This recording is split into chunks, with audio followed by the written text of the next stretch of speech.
की जय। जय। अवतार मेहर बाबा की जय। अवतार मेहर बाबा की जय।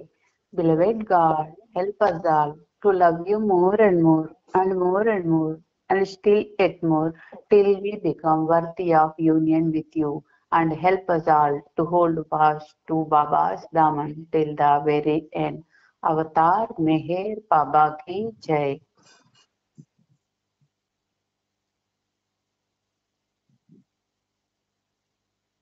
Meher aunty.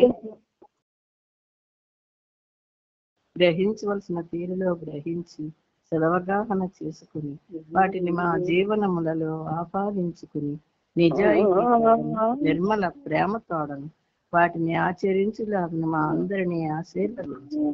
అట్టి ఆచరణయుత జీవన శైలిలో జీవించినట్లు మా అందరినీ అనుగ్రహించు. అవతార్ మెహర్ బాబాకి జై.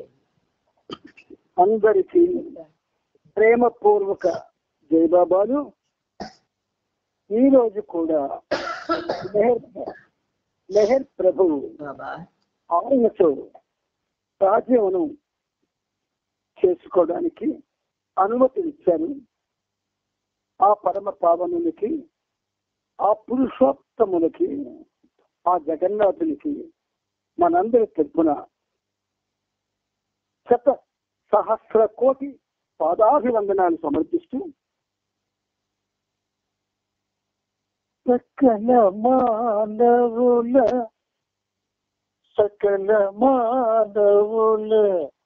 ఉచ్చరింపగా ఏం చేసివో వేద వేద్య విభో.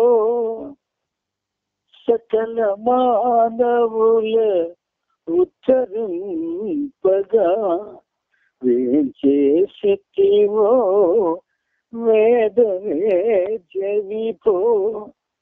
దేశ జాతి మత వర్ణ భేదములు, దేశ జాతి మత వర్ణ భేదములు రూపుమాపగా రూపొందితివి, రూపుమాపగా రూపొందితివి.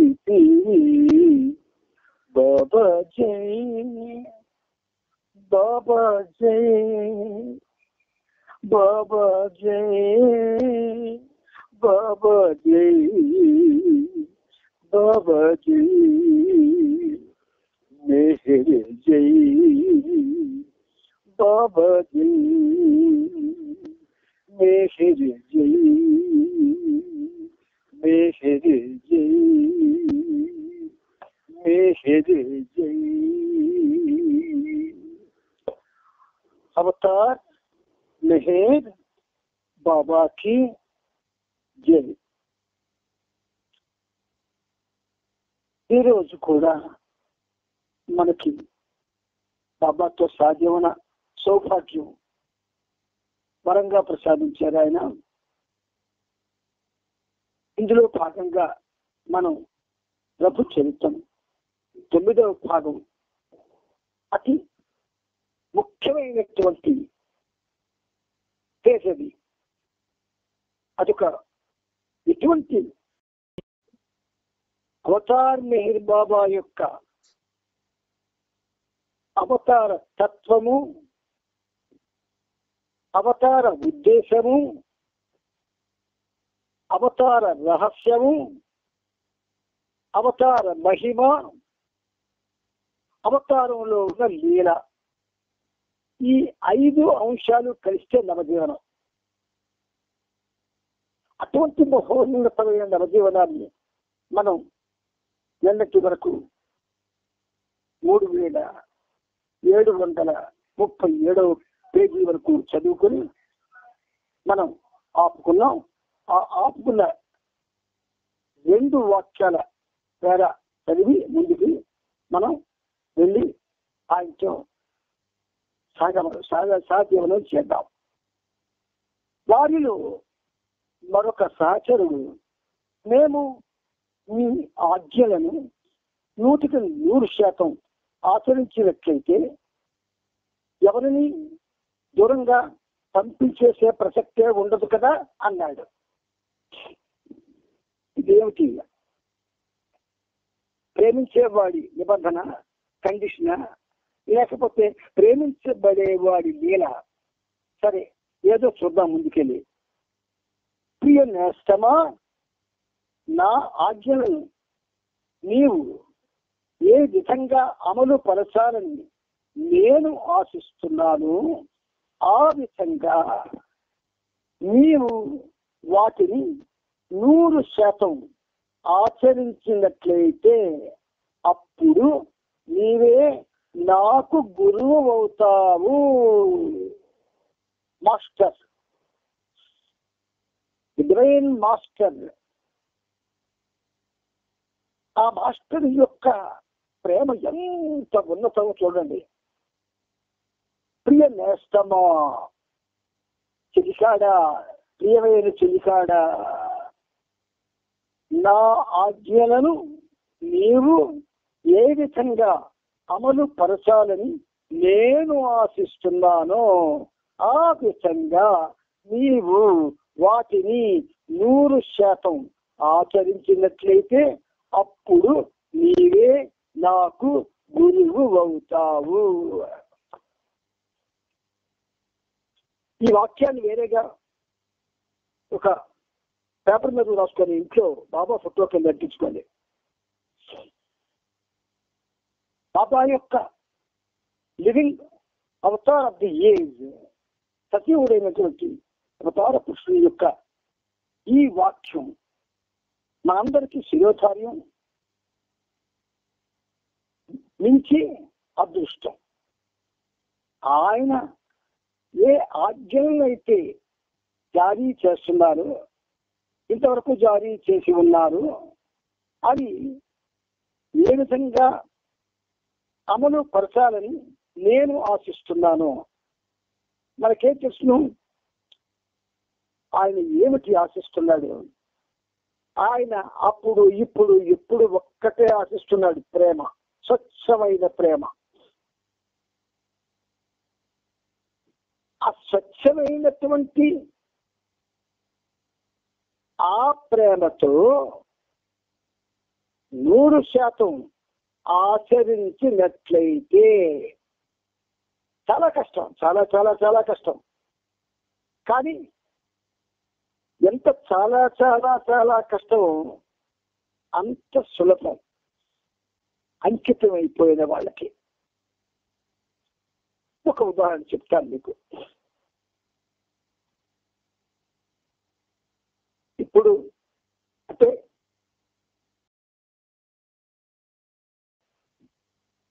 వివాహం అయిన తర్వాత స్త్రీలంతా కూడా భర్తనే దైవంగా భావించేవాడు. ఇది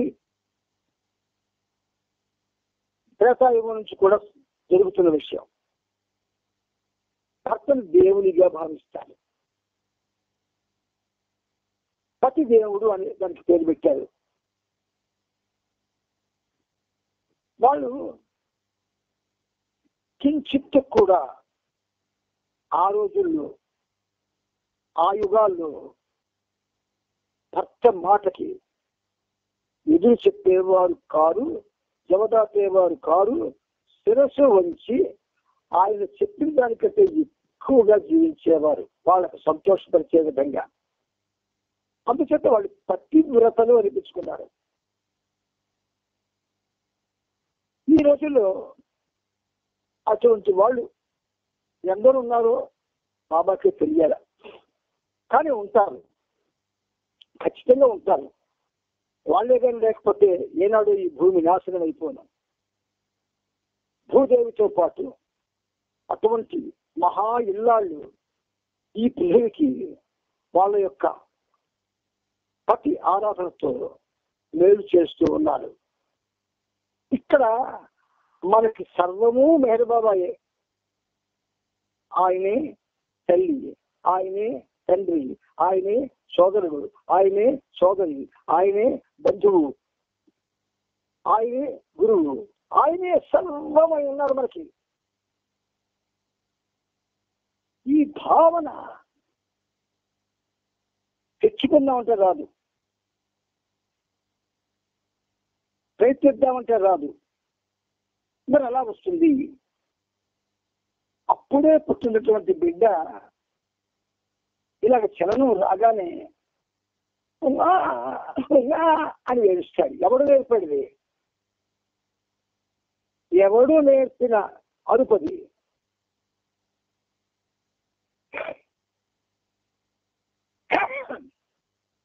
భగవత్ ప్రేమ యొక్క మొట్టమొదటి నాదం అది.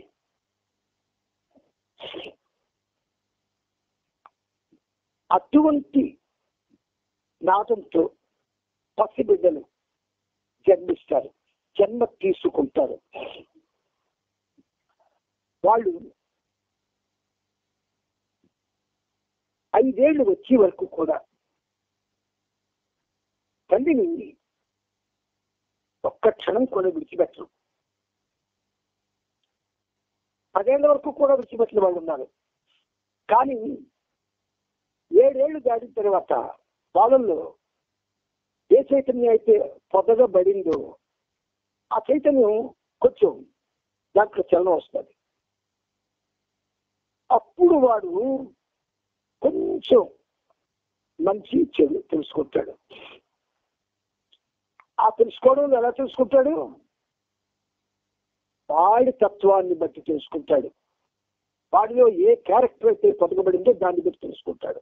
ఇక్కడ ప్రేమికుడు లేదా భక్తుడు లేదా సాధకుడు వీడిలో భగవంతుని యందు ఏ ప్రేమ అయితే నెలకొల్పబడిందో దేవుడి చేత ఆ ప్రేమని అనుసరించి వాడు ఆయన యొక్క ఆజ్ఞలను ఆయన ఎలా ఆశిస్తున్నాడో అలాగా ఆచరించడానికి ప్రయత్నం చేస్తాడు. తద్వారా వాడు ఆయనకే గురువుగా పరిగణింపబడే అదృష్టాన్ని పొందుతాడు. ఈ ఒక్క వాక్యం గురించి చాలా చెప్పుకోవచ్చు, చాలా ఎన్ని రోజులు చెప్పుకోవచ్చు. కానీ చాలు, ఈ వివరణ చాలు మీకు. ప్రియనేస్తమా, నా ఆజ్ఞలను నీవు ఏ విధంగా అమలు పరచాలని నేను ఆశిస్తున్నాను, ఆ విధంగా నీవు వాటిని 100% ఆచరించినట్లయితే అప్పుడు నీవే నాకు గురువు అవుతావు. ముందుకు వెళ్దాం. నీకు బానిస అవుతాను. అబ్బబ్బబ్బబ్బబ్బబ్బా, ఎంత ఉన్నతంగా చెప్పాడండి ఆయన. ఆయనకి ఏటిచ్చి రుణం తెచ్చుకుంటాం? ఆజ్ఞల్ని చూచా తప్పక ఆయనలాగా ఆశిస్తున్నాడు. అలా చేస్తే అట్టి వాడిని గురువుగా భావించి వాడికి బానిస అవుతాడట ఆయన.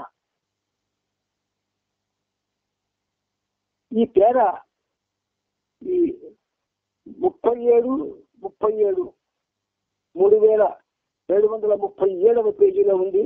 ఇది కూడా ఒక పేపర్ మీద చక్కగా రాసుకొని రోజు చదువుకుంటే, నేను నీకు బానిస అవుతాను.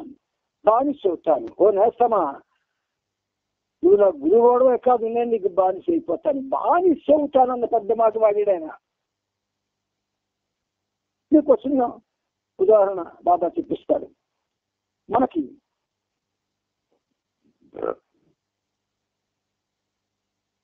ఒక సినిమాలో ఒక భక్తుడిని చూపిస్తారు. వాడు కుమ్మరివాడు, కుండలు చేసి బ్రతుకుతాడు,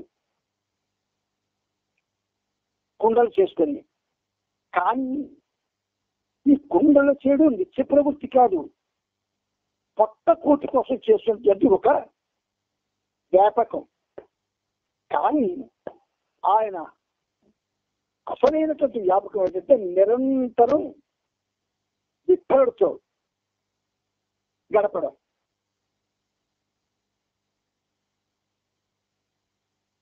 ఇది మనకి ఒక సినిమా కూడా వచ్చింది. అందులో ఒక అద్భుతమైన పాట ఉంది. విఠల సాధురంగ విఠల సుందరీక విఠల విఠల విఠల విఠల నువ్వెవరయ్యా నేనెవరయ్యా నువ్వెవరయ్యా నేనెవరయ్యా నువ్వు నేను ఒకటేనయ్యా. ఎంత బాగా సినిమా కవులు కూడా వాళ్ళ హృదయాల్లో ఒక్కొక్కసారి భగవంతుడు తాండవిస్తాడేమో. నువ్వెవరు నేనెవరు, you and I are not we but one, ఒకటేనయ్యా. ఆ పల్లవి ఎంత బాగా రాశారు చూడండి. వాడు బాబా ప్రేమికుడు కాడు ఆ కవి నాకు తెలియదు కానీ నువ్వెవరయ్యా నేనెవరయ్యా నువ్వు నేను ఒకటేనయ్యా. విఠలా ఆదురంగ విఠలా జయ జయ విఠలా విఠల విఠల విఠల. అందులో ఎంత ఆర్తి ఉంది చూడండి ఆ రాగంలో. అంచేత అదే సబ్జెక్ట్ ఇది ఈ పేరలో ఉన్నది. నా ఆజ్ఞలను నీవు ఏ విధంగా అమలుపరచాలని నేను వాసిస్తున్నాను ఆ విధంగా నీవు వాటిని 100% ఆచరించినట్లయితే అప్పుడు నీవే నాకు గురువు అవుతావు, నేను నీకు బానిసనవుతాను. ఇది ప్రపంచంలో ఉన్నటువంటి మానవులందరికీ వర్తిస్తారు, ఆడ మగ తేడా లేకుండా. నేను మిమ్మల్ని నా నుండి దూరంగా, ఇప్పుడు సబ్జెక్ట్లోకి వచ్చాడు ఆయన, నా నుండి దూరంగా పంపించేస్తానని మీ మనసుల్లో కలిగిన భ్రమలను పూర్తిగా తుడిచివేయండి. ఈ విషయంలో నాకు పూర్తి స్వేచ్ఛ ఉంటుంది. ఈ పేర నా మాటని ఒక చిన్న అట్ట మీద తెలకాయ తెచ్చుకుని దాని మీద రాసుకొని రోజు చదవండి. భగవంతుడి యొక్క సాక్షాత్ శ్రీ మహావిష్ణువు యొక్క తత్వం అందులో ఇలాగా పూర్తిగా అమర్చేశాడు బాబా. అందుచేత ఇంతలో మరొక సభ్యుడు లేచి, మాలో ఎవరికైనా అనారోగ్యం వచ్చినా ప్రమాదం జరిగినా మీరు వెనుదిరిగి చూడకుండా అలాగే ముందుకు సాగిపోతామని మీరు మెహరాబాద్ లో ఉన్నప్పుడు చెప్పారు. ఎవరి కోసము వేచి ఉండడం జరగదని అన్నారు కదా, అది నిజమేనా అని ప్రశ్నించాడు. చూడండి బాబాతో ఎలా పనిచేశారో వాళ్ళు, ఎలా మాట్లాడారో. మనం మన ఇంట్లో మాట్లాడుకోవచ్చు బాబాతో.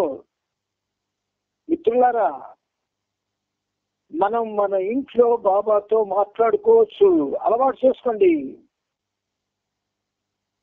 నీకు ఆయనే స్నేహితుడు కావాలి, ఆయనే బంధువు కావాలి, ఆయనే సర్వము కావాలి.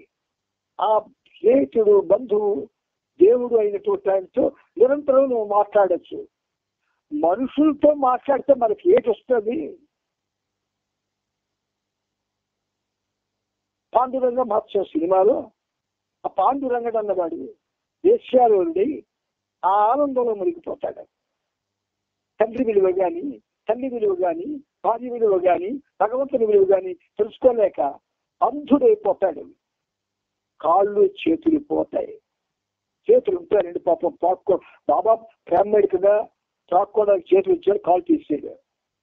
అప్పుడు బుద్ధి వచ్చింది. మనకు ఆ పరిస్థితి రావాలా? బుద్ధి రావడానికి నాయన బాబా వద్దు, మాకు ఆ పరిస్థితి అన్న పరిస్థితిలో మనం ఉండాలి. అంచేత అన్నారు, ఆరోగ్యం దృఢత్వం విషయంలో నేను కూడా మీ అందరితో సమానమే.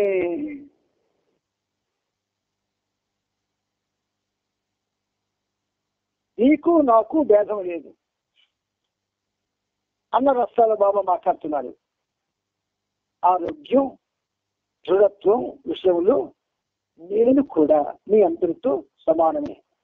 మీరంతా నీరసంగా బలహీనంగా ఉన్నారు, నేను కూడా అలాగే ఉన్నానని గుర్తుంచుకోండి. గురుప్రసాద్ బంగళా బయట ఒకసారి బాబా చిన్న పన్నుల డ్రాయర్తో దాని యొక్క తాడు వేలబడుతూ ఉండగా నిలబడి ఉన్నారు. ఆ ఫోటో మీరు చూశారో లేదో. అప్పుడు ఆయన ఆ ఫోటో చూస్తే ఆశ్చర్యం వేస్తుంది. బక్క పలసగా శరీరానికి అసలు చర్మం ఉన్నదా లేదా అన్నట్టుగా ఉన్నారు ఆయన.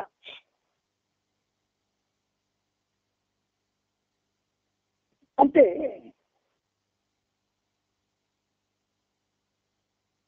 మీరెంత నీరసంగా బలహీనంగా ఉన్నారో నేను కూడా అలాగే ఉన్నానని గుర్తుంచుకోండి అంటున్నాడు.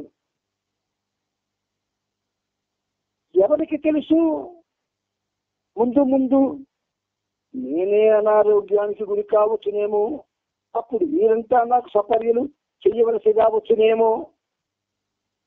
ఎంత మర్మంతో మాట్లాడుతున్నాడో చూడండి.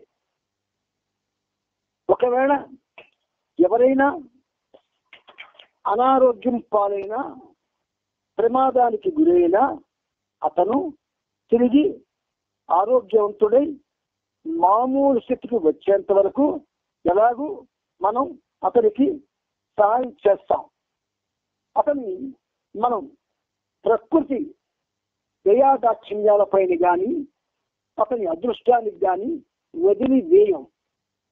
అలా కాకుండా అతనికి టైఫాయిడ్, పక్షవాతం లాంటి ఎక్కువ కాలం కొనసాగే ఆరోగ్య సమస్యలు సంభవించి వైద్య సదుపాయం అందించవలసి వస్తే అతని చికిత్సకు అవసరమైన సదుపాయాలన్నిటినీ ఏర్పాటు చేసిన తరువాతనే అతన్ని అక్కడ వదిలి మిగతా వారందరము ముందుకు కదులుతాం అని బాబా బదులిచ్చాడు. ఎక్కడ రాజీ పడ్డాయన there is no room for compromisation in the field of spirituality. బాబా అన్నమాట. ఆధ్యాత్మికతలో రాజీకి చావు ఉండదు. అంచేత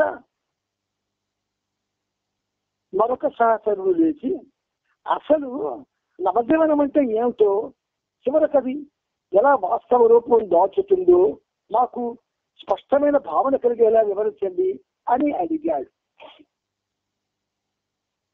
అప్పుడు బాబా అంటున్నారు, నా మనోనేత్రం ముందు ఈ నవజీవనం గురించి చాలా అస్పష్టమైన దృశ్యమే కదలాడుతోంది. నాకు కూడా దీనికి సంబంధించిన వివరాలు అంతగా తెలియవు. ఉదాహరణకు మీ మనస్సు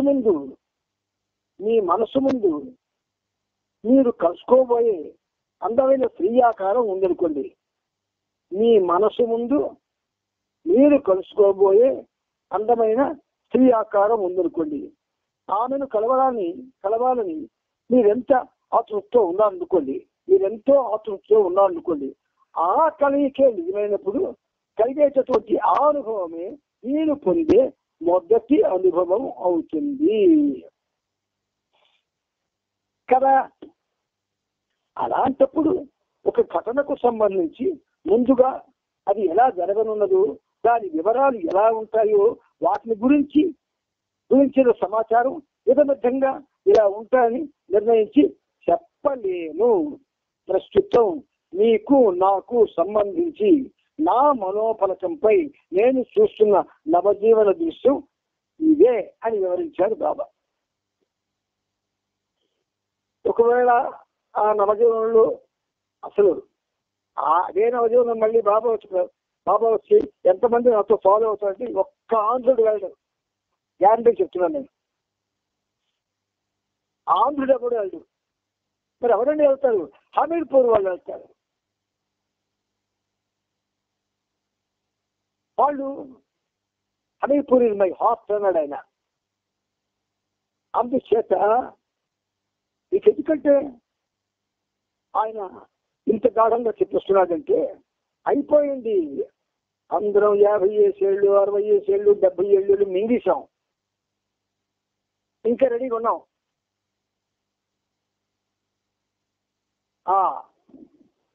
వాడిని ఏమంటారు? యముడు. యముడి కోసం వెయిట్ చేస్తున్నావు. యముడి కోసం వెయిట్ చేస్తున్న వాళ్ళని ఇవన్నీ ఎలా చేస్తాం? కానీ గుర్తించుకోండి, బాబా మాటల్లో చాలా చాలా ఉన్నతమైనటువంటి అర్థాలు స్ఫురిస్తాయి. ఒక గీతంలో మనం ఎన్నో విషయాలు తెలుసుకోవచ్చు. కానీ పాట వరకే పరిమితమై, పాడడానికే పరిమితమై పాడి ఇచ్చాం, అందరూ పొగిడారు చాలు అనుకున్న వాడికి ఏమీ తెలియదు.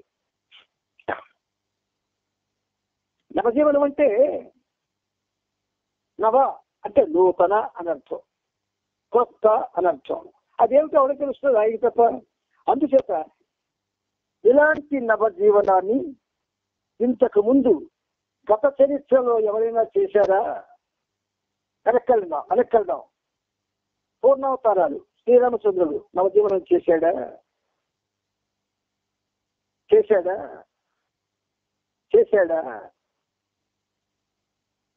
భార్య తను లక్ష్మణమూర్తి,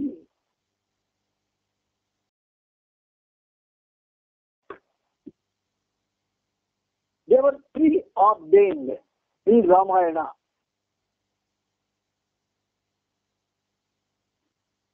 అంచేత ఇలాంటి నవజీవనాన్ని ఇంతకు ముందు గత చరిత్రలో ఎవరైనా చేశారా, లేక ఇది మీ సొంత ఆలోచన అని మరొకరు అడిగాడు.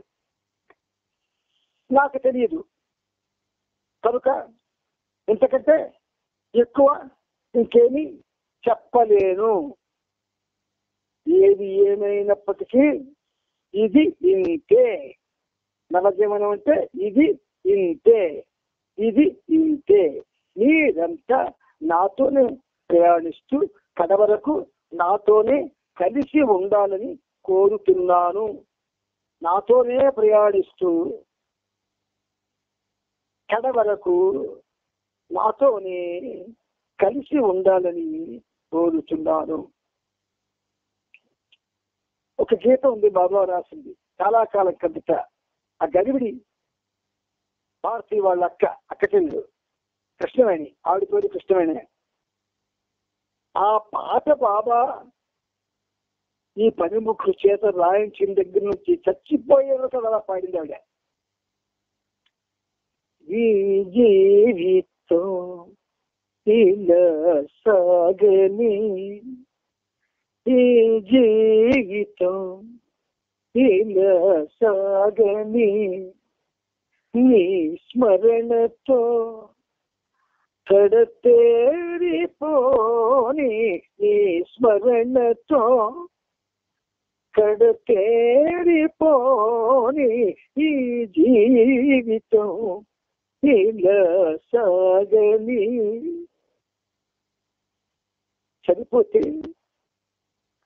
చనిపోక ముందు కొద్ది రోజుల ముందు వెళితే నన్ను శ్రీను అనిపించింది. శ్రీను ఎంత ఆప్యాయత, ఎంత ఆప్యాయత. శ్రీను పాడలేకపోతున్నాను, నేను పాడుకోలేకపోతున్నాను, ఆ పాట పాడవా అని అడిగింది. నా కళ్ళ నీళ్ళు వచ్చేసాయి.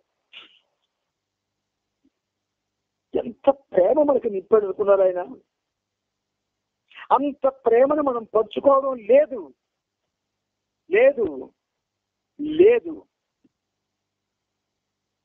ఇది 100కి 110 సత్యం. అందుచేత బాబా అంటున్నారు, ఇది మీ సొంత ఆలోచన అని అడిగితే నాకు తెలియదు. సాక్షాత్తు శ్రీ మహావిష్ణువు ఆ రూపంలో ఉండి ఏమంటున్నాడు ఆయన నాకు తెలియదు. కనుక ఇంతకంటే ఎక్కువ ఇంకేమీ చెప్పలేను. ఇది ఏమైనప్పటికీ ఇది ఇంతే.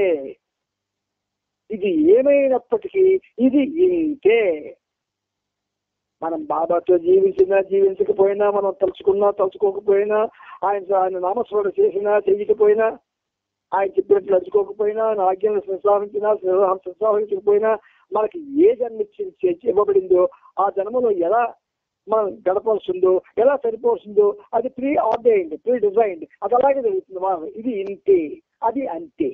కనుక ఏది ఏమైనప్పటికీ ఇది ఇంతే. ఇదంతా నాతోనే ప్రయాణిస్తూ కడవరకు నాతోనే కలిసి ఉండాలి. నాతోనే ప్రయాణిస్తూ కడవరకు నాతోనే కలిసి ఉండాలని కోరుకుంటున్నాడండి. నాతోనే ప్రయాణిస్తూ అంటే ఏంటి? నాతోనే ప్రయాణిస్తూ అంటే ఏమి తెలుకున్నారు? నిరంతరం ఆయనతో ఉంటూ కడవరకు అంటే మృత్యువు ఆసన్నమయ్యే వరకు నాతోనే అంటే బాబాతోనే కలిసి ఉండాలని కోరుతున్నాను. ఇందుకు ఎవరు సిద్ధంగా ఉన్నారండి? ఒక్కరు లేరు.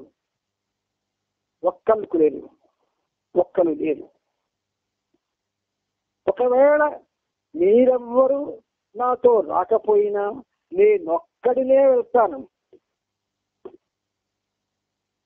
అంటే తెగింపు చూడండి. Divine personality and its power. అంచేత ఒకవేళ మీరెవరు నాతో రాకపోయినా నేనొక్కడినే వెళ్తాను. ఇందులో వెనుతిరగడం అనేది లేదు అన్నారు బాబా. 3738 పేజీలో కింద నుంచి 3 పేరాలు అన్ని ఒక్కొక్క సెంటెన్స్ దాని మీద ఉంది. చాలా ఇంపార్టెంట్ ఇది, చాలా ఇంపార్టెంట్ ఇది. చివరి వరకు అని మీరు అనడంలో అర్థం ఏమిటి? ఈ నవజీవనానికి ఖచ్చితంగా ఇక అంతమున్నదని అర్థమా అని మళ్ళీ అడిగాడు. బాబా అంటున్నారు, నేను అనుకున్నట్లుగా నవజీవనం వాస్తవ రూపం దాలిస్తే దానికి అంతం అనేదే ఉండదు అని బాబా బదులిచ్చారు. ఎక్కడ కూడా రాజీ పడరు ఆయన. రాజీ పడే మాట్లాడవు బాబా దగ్గర, మన దగ్గరే. అంచేత ఈ సందర్భంగా నవజీవనం గురించి చెప్పి వ్రాయించిన పద్యాలను కొన్ని చదవమని కనీని బాబా అడిగారు. ఇదియే నవజీవనం యొక్క చిట్ట చివరి ఫలితం. ఇదియే నవజీవనం యొక్క చిట్ట చివరి ఫలితం. ఎవరికి ఎవరితోనూ ఎటువంటి సంబంధం ఉండదు, ఆహారం ఉండదు, నిద్ర ఉండదు, సుఖము ఉండదు. ఇక ఉండేవి ప్రమాణాలు గాని, నేను గాని, లేదా భగవంతుడు గాని. కాలేయంలో రాయి ఉన్నా గదాల మధ్య మధువు ఉంటుంది. ఇక అబ్దుల్ గని సాకారంగా అంటే రాముని స్నేహితునిగా మారిపోతాడు. చాలా అద్భుతమైనటువంటి ఈ పద్యం ఈరోజు బాబా మనల్ని హృదయాన్ని పిండిశాడు. అందులో మరి మన అనుమాన పడక్కలేదు, మన హృదయాల్ని పిండిశాడు. అత్యంత ప్రియమిత్రులారా, ఈ సహజీవనం అంటే ఇది నవజీవనంతో సరిసమానమైనదేనా అని ఒకవేళ నన్ను మీరు అడిగారు అనుకోండి,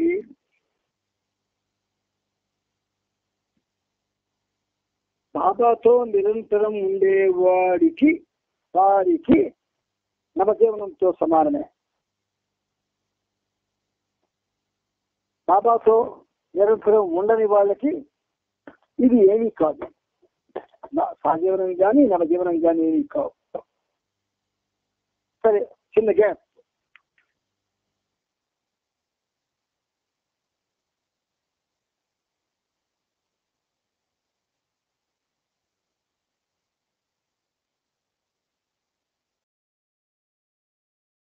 ఇష్టం ఈ పనిముట్టు పాట చాలా ఇష్టం. ఒకరోజు బాబా మా ఇద్దరిని ఆ మనసారిమై రూమ్ తెలుగుగా ఉన్నటువంటి బాబా యొక్క ఆయన స్థలంలో కూర్చోబెట్టాడు. గట్టిగా కౌగులించుకొని హిందీలో మాట్లాడుతున్నాడు. నాకు హిందీ మాట్లాడడం రాదు, రాయడం రాదు, కానీ అర్థం చేసుకుంటాను. ఆయన అంటాడు, సోదరా ఈ పాట విన్నాను కానీ నేను ఇంతవరకు చూడలేదు, ఈరోజు మనం కలిసి చాలా బాబాతో గడుపుదామా అన్నాడు. తప్పకుండా తప్పకుండా చేద్దామండి. గట్టిగా కౌగులించుకున్నాడు. నేను అంతే గట్టిగా కౌగులించుకున్నాను ఆయన్ని. ఎంత గట్టిగా కౌగులించుకున్నానంటే ఇద్దరం అంటుకుపోతామా అన్నంత గట్టిగా ఇద్దరు కౌగులించుకున్నాం. చాలా అద్భుతంగా పాడేవాడు హిందీ పాటలు ఆయన. ఆ తర్వాత కళ్ళ నీళ్ళు పెట్టుకున్నాడు. ఇప్పుడు కలుసుకున్నాం, మళ్ళీ కలుసుకునే అవకాశం బాబా ఇస్తారా అని అడిగాడు నాకు. నేనే చెప్తాను, ఆయన ఇచ్చే కదా Baba, his will, that will only be revealed, అదే నెరవేరుతుంది అని అన్నాను. అచ్చా అచ్చా అచ్చా అచ్చా కూర్చోవచ్చు కూర్చోబెట్టాడు. హార్మోని తీశాడు, ఓ పాట పాడాడు. అది మీరంతా వినే ఉంటారు. చూను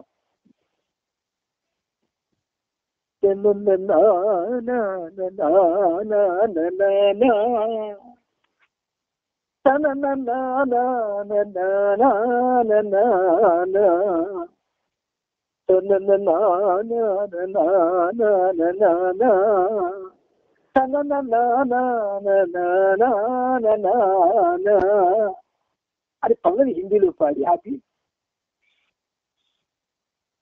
చిన్న అభ్యర్థన అన్నాడు. చెప్పాను, ఇది నేను పూర్తిగా పాడతాను. నేను పాట ఆపిన తర్వాత ఈ పాట మీద ఒక తెలుగు పాట మీద వీలైతే నేను పాట ప్రారంభించి ఆపిలోపుని మీరు పాట రాసిస్తే చాలా సంతోషిస్తాను. అది బాబా ఇచ్చిన దానికి భావిస్తున్నాడు. ఆయనకి తెలుగు పాడలేడు. ఆయన మంచి పేరు అయితే రాజా అనేది వస్తుంది. అయితే బాబా ఇచ్చా సరే అని పేపరు పుస్తకం తీసుకున్నాను. ఈ సంఘటన జరిగినప్పుడు అక్కడ చాలా మంది ఉన్నారు. గొప్ప కుతూహలంతో కూర్చున్నారు చుట్టూ. ఆయన పాడినప్పుడే రాసేస్తాడా, పాడిన తర్వాత రాస్తాడా, కొత్త ట్యూన్ కదా నాకు తెలియని ట్యూను. సరే ఇలాంటి చాలాసార్లు జరిగాయి. అయితే అప్పుడు బాబా ఏం చేశారు, నేను మరొక మాట చెప్తున్నాను భయ్యా, నీకు నువ్వు మళ్ళీ పాడమంటే పాడతాను అన్నాడు. బహుశా అవసరం రాదేమో అన్నాను. అచ్చా అని పాడాడు. ఆయన ఎంత అద్భుతంగా పాడేదంటే ఇప్పటికీ ఆ గానం నా చెవిలో నాకు పనిచేయదు ఒక చెవు, కానీ అప్పుడు 2 చెవులు పనిచేస్తున్నాయి. 2 చెవుల్లో కూడా నిక్షిప్తం అయిపోయింది ఆ గానం. అప్పుడు బాబా ఏదైతే పాట రాయించాడో అది తీసాడు, బాబా తీశాడు, ఇది చెప్పు అని.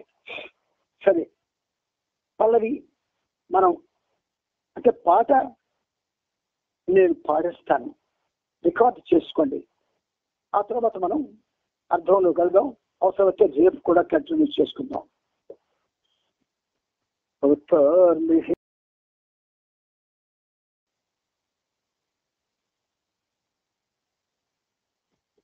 దీని పేరు ఈ పాట యొక్క ఈ గీతం యొక్క ఈ గేయం యొక్క ఈ కీర్తన యొక్క హెడ్డింగ్ ఏమిటంటే కరుణించు.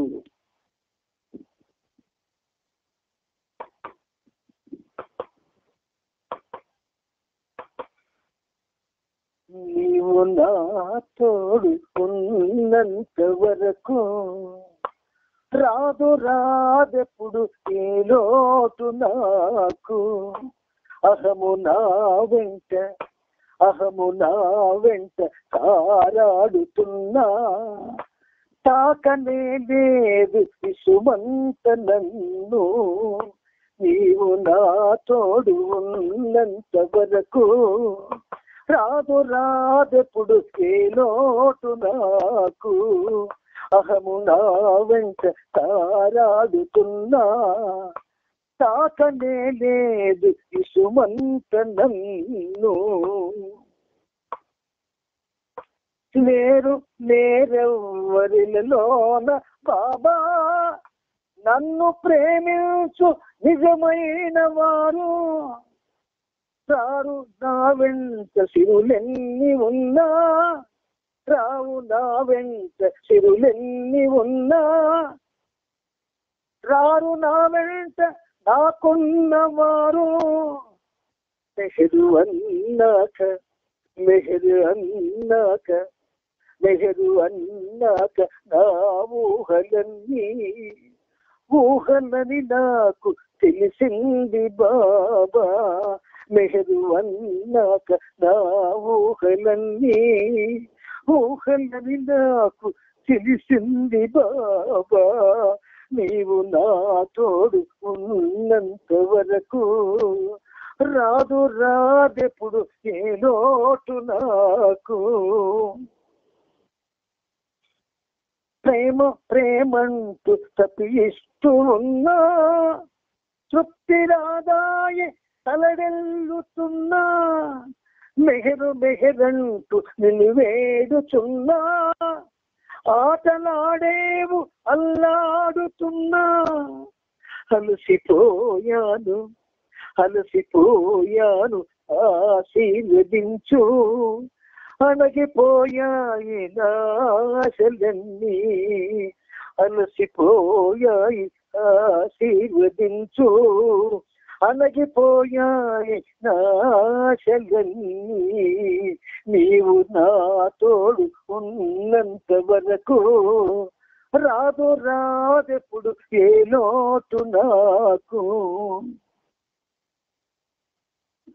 ప్రేమ రాగాలు పలికించి నాతో, ప్రేమ గీతాలు వ్రాయించి నాతో సంతసించావు నే పాడుతుంటే. గోడు వినలేవ ఘోషిస్తూ ఉంటే. శ్వాసవై నీవు ఉన్నావు బాబా. మెహర్ శ్రీవై కరుణించు బాబా. శ్వాసవై నీవు ఉన్నావు బాబా. మెహర్ శ్రీవై కరుణించు బాబా. నీవు నా తోడు ఉన్నంత వరకు రాదెప్పుడు ఏ లోటు నాకు. అహము నా వెంట తారాడుతున్నా తాకనే లేదు ఇసుమంత నన్ను. గట్టికి లేచిపోయి గట్టిగా పట్టుకొని ఏడ్చాడు. నాకు ఏడుపు వచ్చి గట్టిగా ఏడ్చుకొని కౌగులించుకున్నాం. బాబా ఆ చిత్తూరు వాళ్ళు కూడా ఏడ్చుకోలేదు చాలా మంది. ఆ పెండాల్లో ఉన్న వాళ్ళు కొంతమంది వచ్చారు. చాలా అద్భుతమైనటువంటి సమ్మోహనమైనటువంటి బాబా యొక్క ప్రెజెన్స్ ని తెలియచేటువంటి అనుభవాలు ఎన్నో ఉన్నాయి ఈ పనిముట్టికి. అంచేత రాజేంద్ర మెహర్ అనుకుంటాను ఆయన పేరు, అలాగే వస్తుంది. మరి ఎవరో కాదు. కానీ దురదృష్టం ఏంటంటే ఆ కలయిక తరువాత ఆయన్ని బాబా తీసుకెళ్ళిపోయాడు. మరి ఉంచలే. అంటే అదే మొదటిది, అదే ఆఖరిది మా ఇద్దరి యొక్క సహవాసం. చాలా స్వీకరించాడు. ఆయనకి అర్థమైందట, అది ఈ తెలుగు అర్థమైందట. అలాగే శ్రీరంగపట్నంలో భావుక సిరి నవజీవనం గీతం బాబా అది గజలు రాయించి ఆయన మన భావుక సిరి పాదాల దగ్గర కూర్చొని పాడితే పాట ఆపగానే ఆయన లేచి, ఐ డోంట్ నో తెలుగు, నాకు తెలుగు రాదు, but I could understand this. Every word I have understood అన్నాడు అని గట్టిగా కౌగిలించుకున్నాడు బాబు కల్చరి. ఆ రోజే ఆయన నాకు ఒక వరం ఇచ్చాడు. నువ్వు ఎప్పుడు వచ్చినా మెహరాబాద్ నీకు ఒక గంట ఎలా చేయిస్తాను అన్నాడు ఆయన. అంటే ఎదను కదిలించేటటువంటి సన్నివేశాలు, సందర్భాలు, హృదయాన్ని ఇలా అది కరిగిపోతుందన్నమాట, మెల్ట్ అయిపోద్ది. అటువంటి సన్నివేశాలు ఇవి. మనం పాడేటటువంటి లేదా మాట్లాడేటటువంటి లేదా స్టేజీ మీద చేసే విన్యాసాల్లో ఇలాంటివి లభించవు, లభించబోవు, లభించలేవు. సరే, ఇప్పుడు ఈ పాట యొక్క సాక్ష్యంలోకి ప్రయాణం చేద్దాం. నీవు నా తోడు ఉన్నంత వరకు రాజెప్పుడు ఏ లోటు నాకు. ఈ రాజెప్పుడు ఏ లోటు నాకు అన్నప్పుడు అసలు మానవ జన్మకి లోటేమిటి? బాబాలో కాని వాళ్ళకి ఎవరికైతే చెప్పట్టు బోల్డ్ లోటు చూపిస్తారు. ఇది లోటు, అది లోటు, ఇది లోటు, అది లోటు అని. కొంతమంది బాబాలో సేవో కొన్ని చెప్తారు, తక్కువ చెప్తారు. కానీ అసలు లోటు ఏమిటంటే మానవ జన్మ రహస్యం. The aim of life is to love God. The goal of life is to become one with God. అది అవగాహన కాకపోవడమే పెద్ద లోటు. అది ఇక్కడ బాబా ఇలా టచ్ చేస్తున్నారు.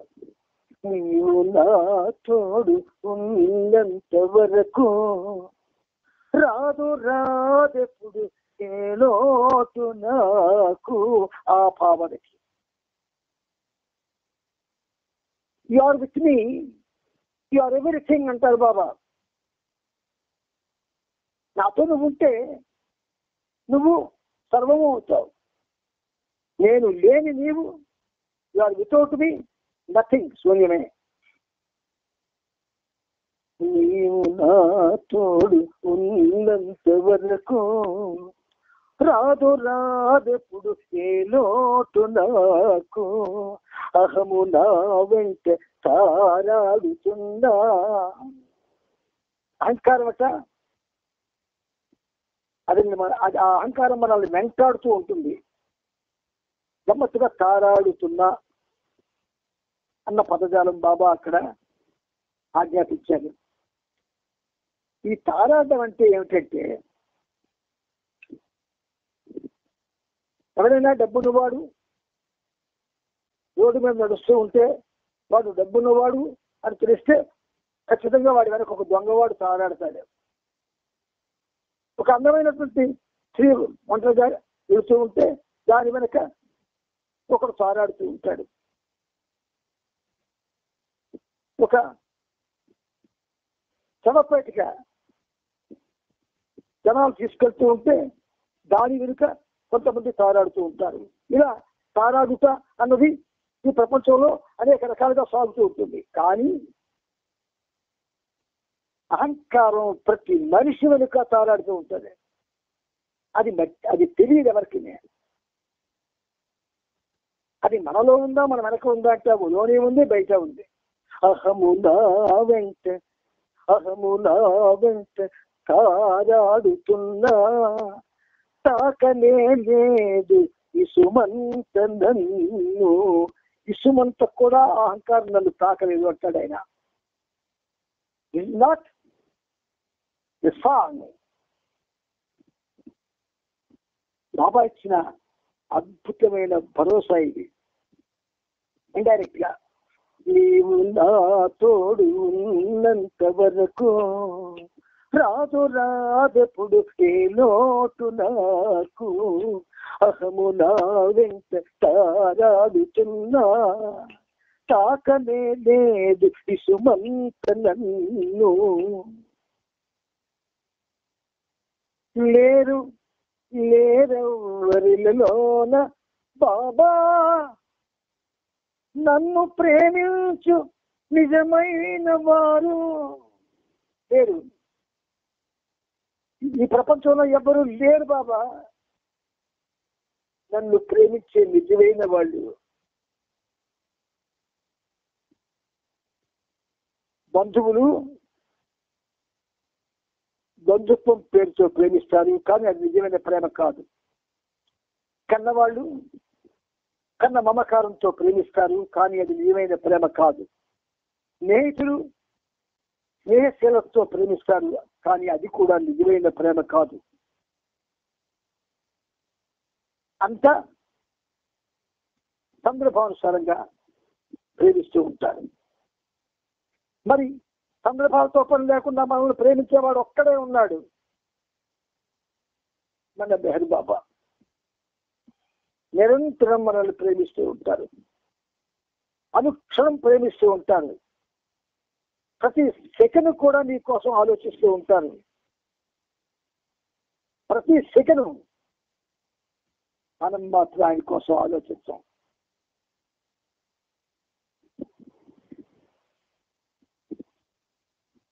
వీరు లేరెవరిలోన బాబా నన్ను ప్రేమించు నిజమైన వారు. లేరు, ఎవరు లేరు నువ్వు తప్ప. రావు నా వెంట శివులెన్ని ఉన్నా రారు నా వెంట నాకున్నవారు. నా వెంట నా వెనకాతలు ఎంత శ్రీ ఉన్నా కూడా నాకున్నవారు నా వెంట రారు. ఇది జరుగుతున్న విషయం రాయించేదైనా, జరగని విషయం కాదు. మెహరు అన్నాక నా ఊహలని నాకు తెలిసింది బాబా.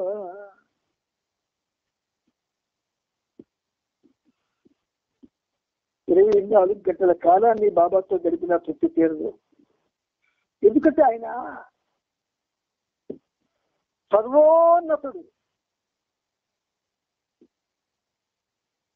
ఒకవేళ ఎవరైనా ఒక ప్రేమికుడు పని పెట్టుకోకుండా బాబా నామం చేస్తూ, బాబా గురించి ఆలోచిస్తూ, బాబాకు సంబంధించిన పనులు చేద్దామని ప్రయత్నం చేసినా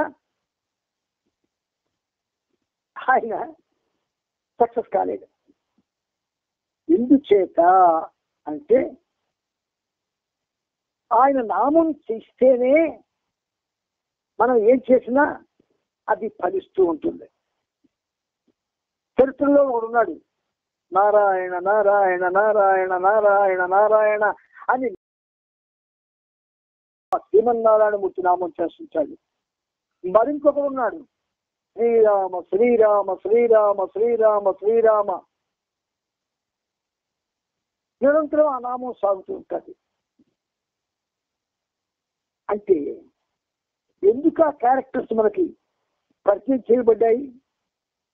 సరదాగా వినేసి నవ్వుకొని ఉండడానిక? అసలు ఆయన పేరు తల్లిదండ్రులు పెట్టింది మెహర్బాన్ షెరియార్జీ ఇరానీ. గోముగా పుట్టినటువంటి పేరు మేరోగ్. ఇది భౌతికంగా ఆయనకి ఇవ్వబడిన పేర్లు. మరి మెహర్ బాబా అన్న పేరు ఎక్కడి నుంచి వచ్చింది? సయ్యద్ సాహెబ్ అనేటువంటి ఒక ముస్లిం ఆయనకి ఆ పేరు పెట్టేదండి అని పిలకపల కులుపుతాం. ఎవడా సయ్యద్ సాహెబ్? ఎవడా సయ్యద్ సాహెబా? ఎవరి యొక్క ప్రేరణ వల్ల వాడు అలా పేరు పెట్టగలిగాడు?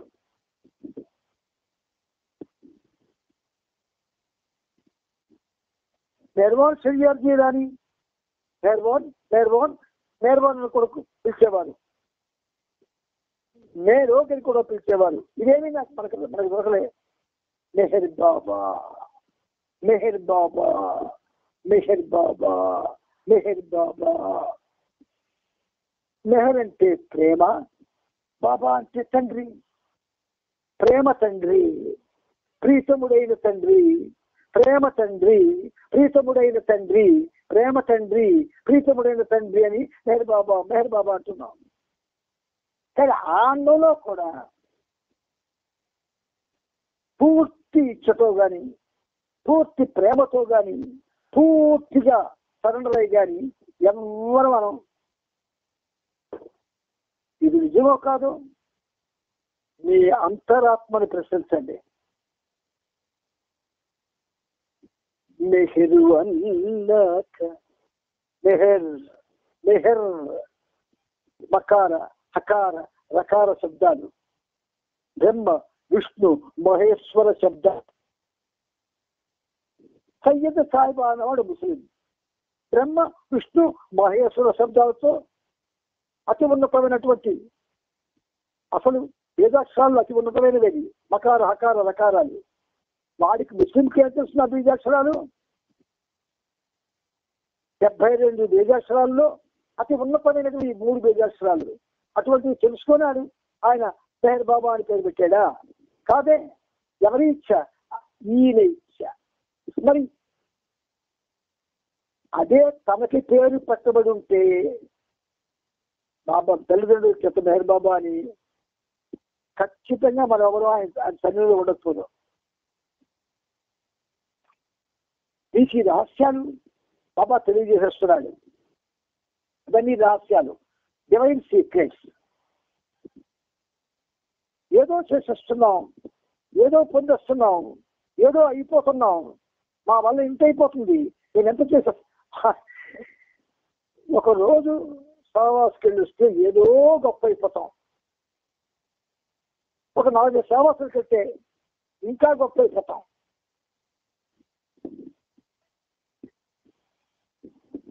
అంటే మనలో ఎంత అవివేకం ఉందో చూడండి. మనందరిలో కూడా నిరంతరం ఆయన నామంతో ఉన్నవాడితో పోల్చి చూస్తే మన పరిస్థితి సముద్రంలో నీటి ముట్టంత. అందుకని ఇక్కడ ఈ మొదటి చరణంలో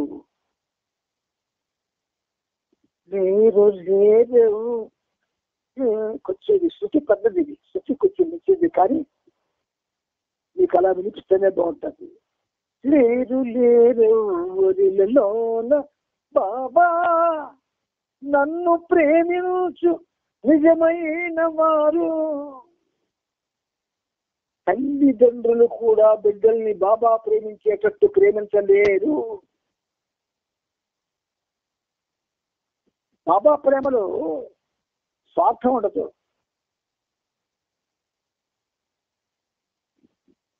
సర్వజనీయమైనటువంటి ఐక్యత ఉంటుంది. నిన్ను ఆయన నామస్మరణ చేసుకోవడంలో ఉద్దేశం ఏంటంటే, నువ్వు కానీ నిరంతరం ఆయన నామస్మరణలో ఉంటే, నీతో ఆయన ఉంటే, నీ దగ్గరకు వచ్చిన వాళ్ళందరికీ కూడా ఆయనకు కూడా పరిచయం అవుతాడు. ఎంత మంచి ఊహ, ఎంత అద్భుతమైనటువంటి భావన. అందుచేత ఈ మిత్రులారా, ఈ కరుణించేటటువంటి ఈ గేయాన్ని మళ్ళీ మనం రేపు కంటిన్యూ చేసుకుందాం. అంతవరకు అందరికీ కూడా ప్రేమపూర్వక జై బాబాలు, జై బాబాలు, జై బాబాలు.